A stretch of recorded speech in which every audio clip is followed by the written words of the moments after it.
मागच्या वेळेस सुनावणीच्या वेळेस कुरे नावाचे कोणतरी व्यक्ती आहेत, त्यांचे असणारे वकील त्या ठिकाणी येऊन उभे राहिले आणि कोर्टाला त्यांनी असणारा विनंती केली की आमचं पिटिशन ह्याच्याबरोबर जोडा आणि पुढची तारीख हिअरिंगला घ्या। त्या प्रमाणात ते कुरेंचं पिटिशन जोडण्यात आलं आणि आजची तारीख देण्यात आली। पुन्हा आज एक नवीन पिटिशन त्या ठिकाणी आलं, त्यांनीसुद्धा तीच विनंती केली की ह्या पिटिशनबरोबर जोडण्यात यावं आणि त्यांनाही जोडण्यात आलं। आमचे सीनियर वकील काही नाही आहेत, त्यांनी डेट मागितलेली आहे। कोर्टाला त्यावेळेस सांगण्यात आलं की खालच्या कोर्टामध्ये हायकोर्टामध्ये 30 तारीख आहे, त्यामुळे कोर्टाने असणारं मंगळवारी 29 तारीख हिअरिंगसाठी त्या ठिकाणी दिलेली आहे। आम्ही अपेक्षा धरतो की 29 तारखेला तरी त्या ठिकाणी ती हिअरिंग होईल आणि काहीतरी निकाल लागेल की ज्याच्यामुळे सोमनाथ सूर्यवंशी यांना न्याय मिळण्याच्या प्रक्रियेमध्ये बाधा येणार नाही। आता isakal.com आहे देशातील नंबर 1 ची मराठी न्यूज वेबसाईट। प्रत्येक अपडेटसाठी isakal.com ला नक्की भेट द्या।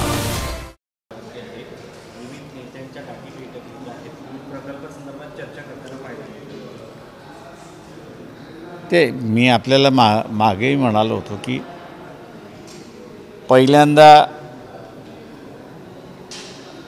ज्याला आपल्याला म्हणता येईल की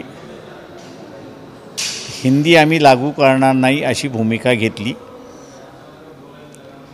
आणि त्यानंतर काही झालं तरी 3 लँग्वेज फॉर्म्युला हा आम्ही लागू करणार।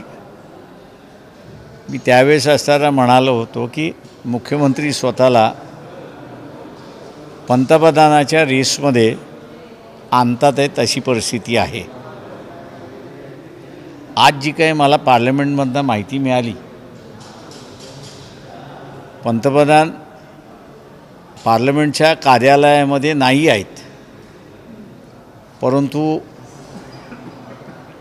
देवेंद्र फडणवीस हे पंतप्रधानाच्या कार्यालयामध्ये जाऊन आले। एका दृष्टीने त्यांनी असणारं ती रेकी केली की आपल्याला असणारं ह्या ऑफिसमध्ये बसायचं आहे, तेव्हा देवेंद्र फडणवीस यांच्या इच्छा ज्या आहेत या पूर्ण व्हाव्यात आणि एकदा तर कधीतरी महाराष्ट्राचा एक पंतप्रधान व्हावा ही आमची इच्छा। तुमची इच्छा आहे देवेंद्र फडणवीस यांनी पंतप्रधान? हो, महाराष्ट्रातला एक कोणतरी पंतप्रधान झाला पाहिजे अशी आमची इच्छा आहे। आता देवेंद्र त्या रेसमध्ये आहेत, पूर्वी शरद पवार त्या रेसमध्ये होते। सर, मोदींच्या 75 वर्ष वयाबद्दल खूप चर्चा होती, त्याच दरम्यान देवेंद्र फडणवीस दिल्लीत आणि तुम्ही ज्या रेसबद्दल चर्चा करतात, असं वाटतं की 75च्या दरम्यान खरंच ते हे करतील म्हणून? जो नियम मोदी निर्माण करतात पाळण्यामध्ये ते यशस्वी आहेत आणि ते पाळण्यामध्ये यशस्वी असल्यामुळे तो नियम ते स्वतःलाही लावतील अशी अपेक्षा आहे।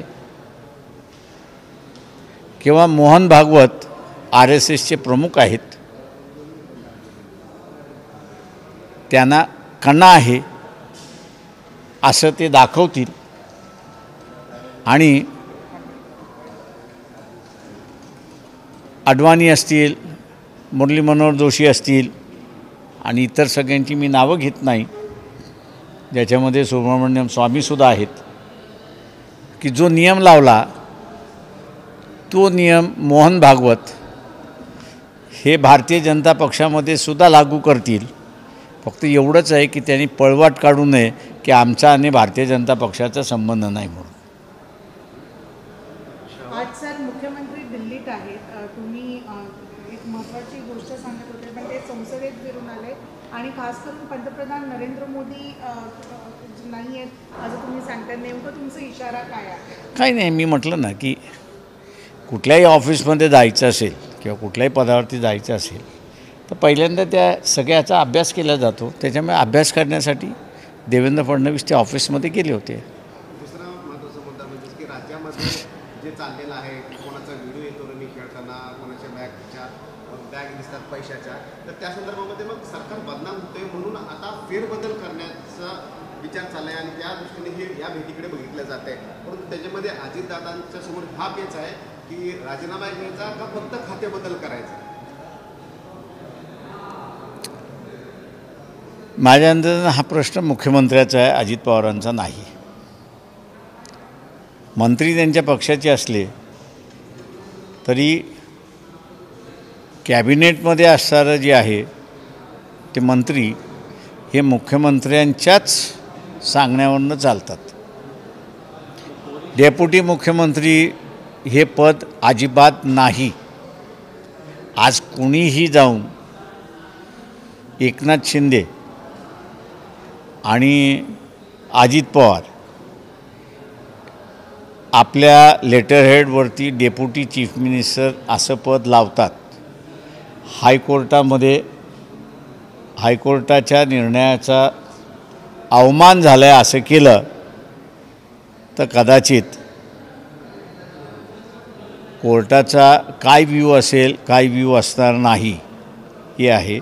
त्याच्यामुळे घटनेमध्ये किंवा इतर कुठेही डेप्युटी मुख्यमंत्री पद नाही. समाज संघटनेचे जे घाटगे आहेत ज्यांना मारहाण झाली त्यांनी आता सरकारसमोर एक आठ ठेवली आहे अजित पवारांच्या भेटीसंदर्भात. जे काय व्हायचं ते बंद दाराआड होणार नाही, मीडियासमोर होईल, माध्यमांसमोर होईल. मीडियाच्या बंद दाराआड जर चर्चा झाल्या तर ती संघटनेला मारक असतील तर संघटना गुंडाळण्याचं काम सरकार करत असं त्यांचं झाल्यानंतर बोलू आपण. मी अगोदर बोलणार नाही. काल एक महत्त्वाची बैठक झाली. सरसंघचालकांनी मुस्लिम धर्मगुरूंसोबत चर्चा केलेली आहे, संवाद केलेले आहेत आणि सांगितलेलं आहे की हिंदू आणि मुस्लिम धर्मगुरूंमध्ये संवाद वाढवणं गरजेचं आहे. हे सरसंघचालकांनी 4 तास त्यांच्यासोबत बैठक घेतलेली आहे आणि यापूर्वी सरसंघचालकांचं असं म्हणणं होतं की साधारणतः 90% मायनॉरिटी समाज पण त्यांचे मूळ जे आहे ते हिंदू आहे.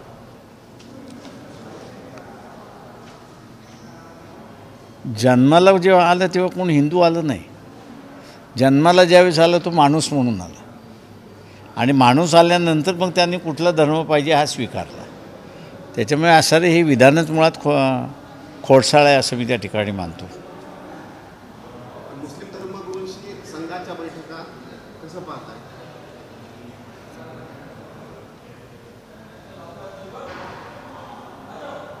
मी असं मानतो आहे की ह्या बैठकांमधनं मोहन भागवत एक कबूल करतात आहेत की हिंदूंमधला एक मोठा वर्ग की जो त्यांच्याबरोबर होता तो आता नाही आहे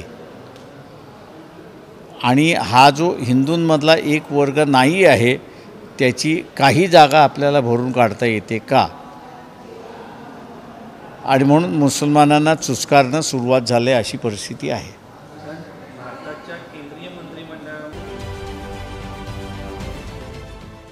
देश विदेशातील प्रत्येक घडामोडींचे लाईव्ह अपडेट मिळवण्यासाठी आता साम टीव्हीच्या सर्व सोशल मीडिया प्लॅटफॉर्मला लाईक, फॉलो आणि सबस्क्राईब करा. तसंच सर्व नोटिफिकेशनसाठी बेल आयकॉन प्रेस करायला विसरू नका.